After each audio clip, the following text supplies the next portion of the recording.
I want to know what you're thinking. Here we are, an hour into our Yom Kippur service and deep into our fast. The moving melodies of the day have filled this room with beauty, and the words of our tradition weigh heavily in the air. Steeped in the overwhelming presence of the high holy days, I'm going to ask you to stop for a moment, reflect on what the powerful liturgy of this day is stirring within you. No, I'm serious. I really want you to take a moment. I'm going to give you some time.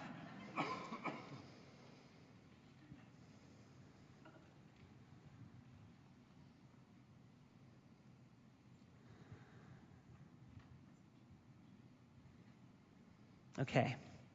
Now, I'm not going to ask you to share what you were just thinking. In fact, the size of our growing congregation, while certainly having its benefits, can make it challenging to share with each other what is on our minds and what is stirring within our souls. As much as I would like to, we certainly cannot engage in a meaningful conversation with one another today in this room. Instead of in this room, we are going to start a new kind of conversation within this congregation. It begins with one-on-one discussions and small group meetings about what is on each of our minds and in our hearts, about what grows in our collective souls. We will take what grows in our souls and weave them into a collective conversation about what this synagogue stands for.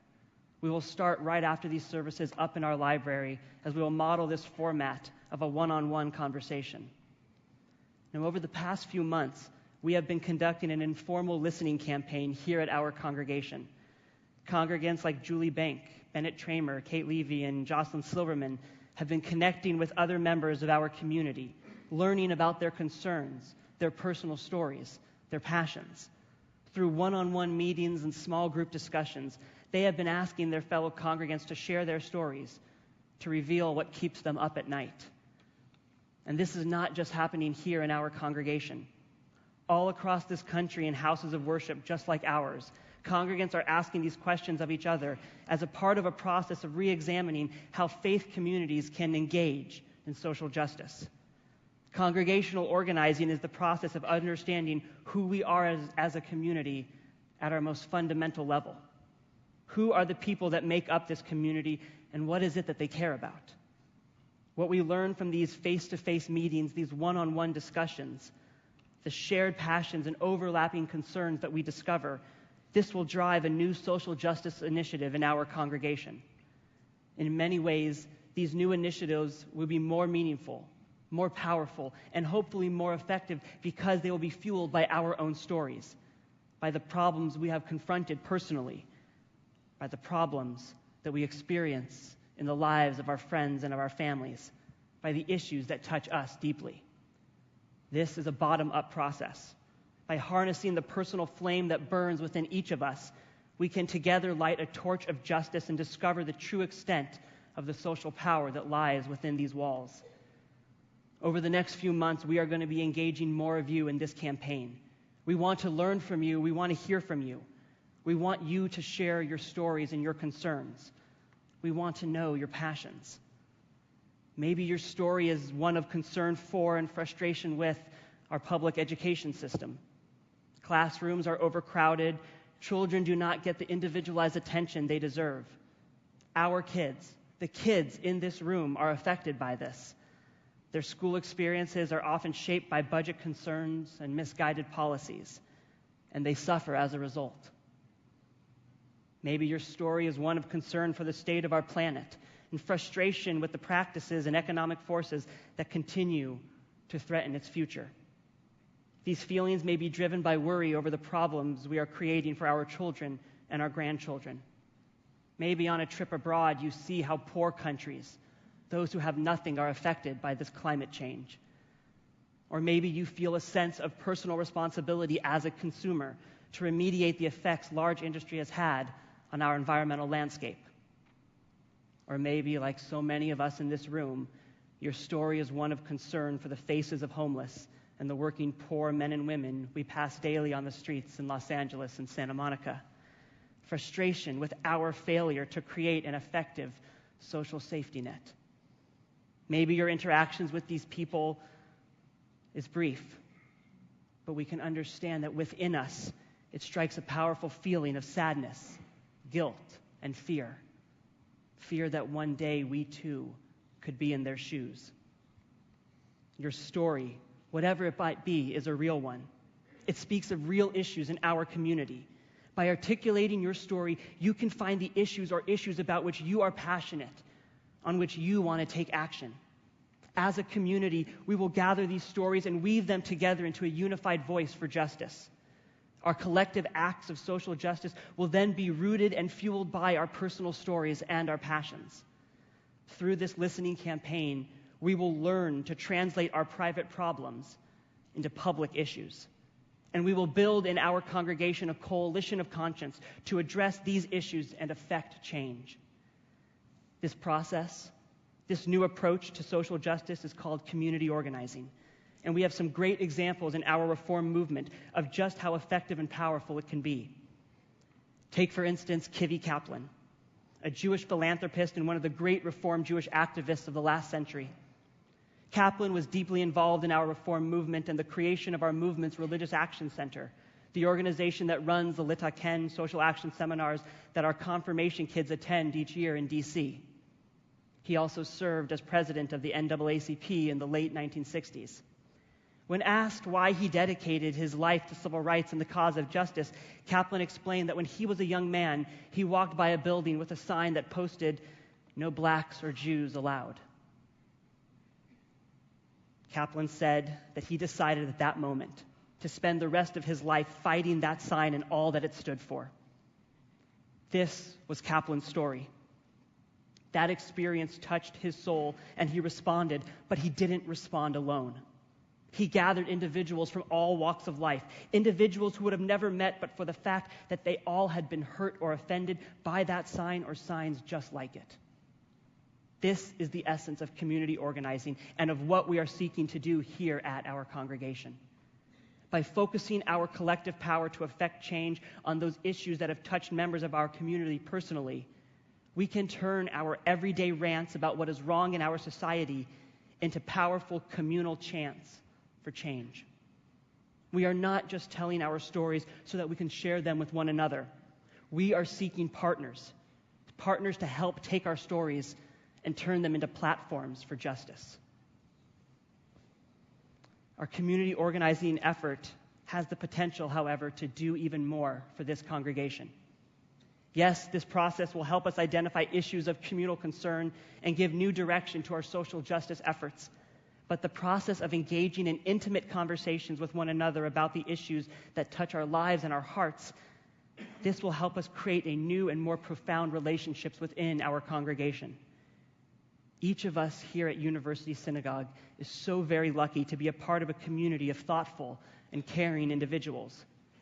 Yet even as we know that this is one of the strengths of our synagogue, we also must acknowledge that many, if not most of us in this room today, are strangers to us. Perhaps their faces and even their names are familiar. Perhaps our children are in religious school together. We might have studied Torah together, shared a meal in our community sukkah. But even if we can recall basic statistics about them, this is not the same as knowing who they are. It's not the same as understanding their story. Each of us has a story to share, and for us as a congregation, striving to be a strong, tightly knit community, that means that each of us also has hundreds of stories to learn. In Judaism, there's a blessing for everything, and that includes a blessing upon standing and seeing a beautiful crowd. Upon encountering this large gathering, we say, Baruch atah Adonai Eloheinu melech haolam chacham harazim. Blessed are you, Adonai, our God, ruler of the universe, who is wise to the secrets.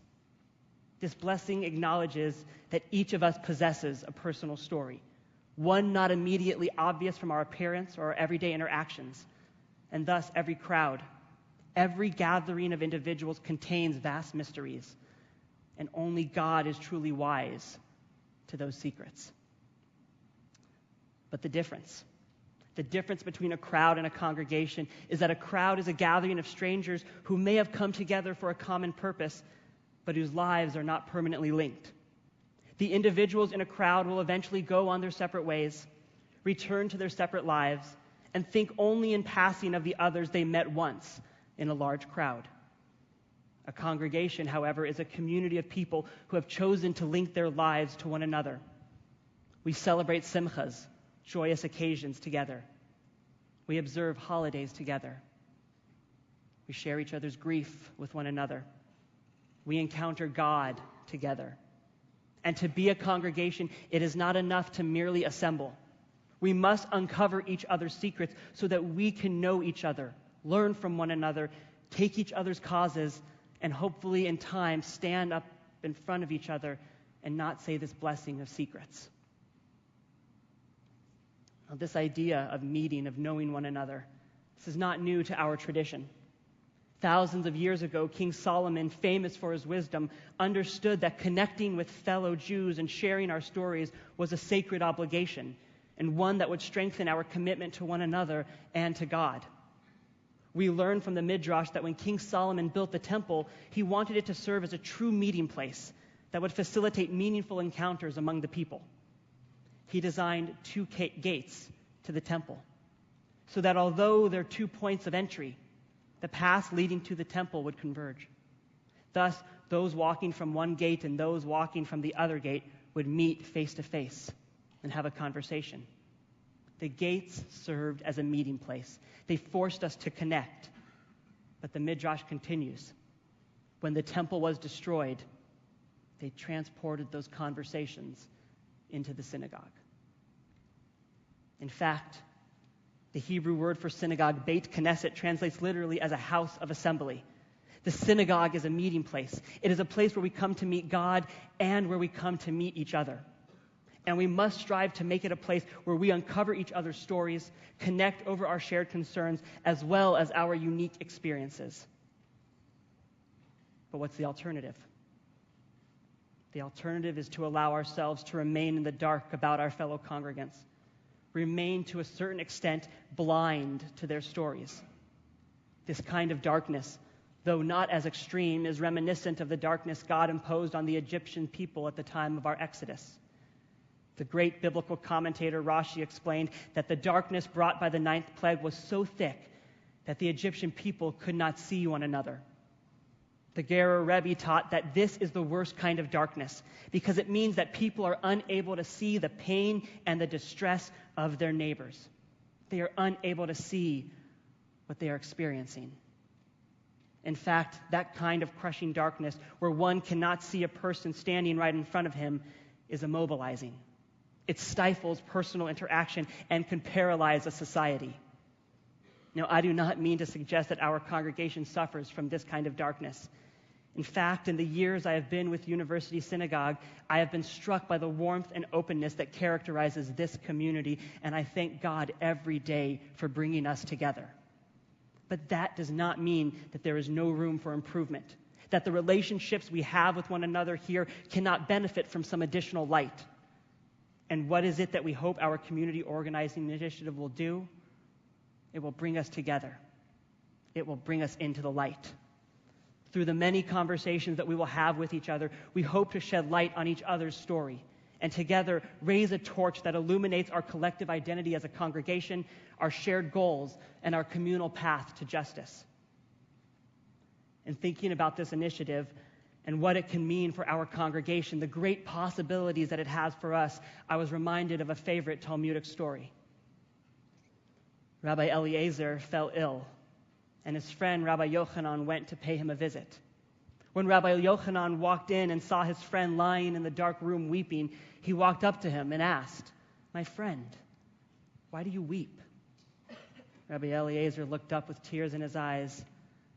"I'm weeping because there is so much beauty in this world, and there is no one to share it with." On this account, Rabbi Yochanan replied, "You surely have reason to weep. May I weep with you?" And together they wept. And after a few moments, Rabbi Eliezer felt strength from his caring friend. "Give me your hand," Rabbi Yochanan said. "You are not alone. Stand up with me. Together we will face these challenges. Together we will be a community."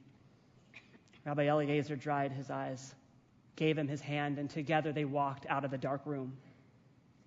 We have an opportunity as a congregation not only to engage in a collective social action, but to encounter one another on a deeply personal level, learn each other's stories, take up each other's causes, and set out together to bring light and to bring justice into our community. When Moses was wandering in the fields, he noticed a burning bush. But it wasn't the flames that caught his eye. It was the fact that the bush was burning without being consumed.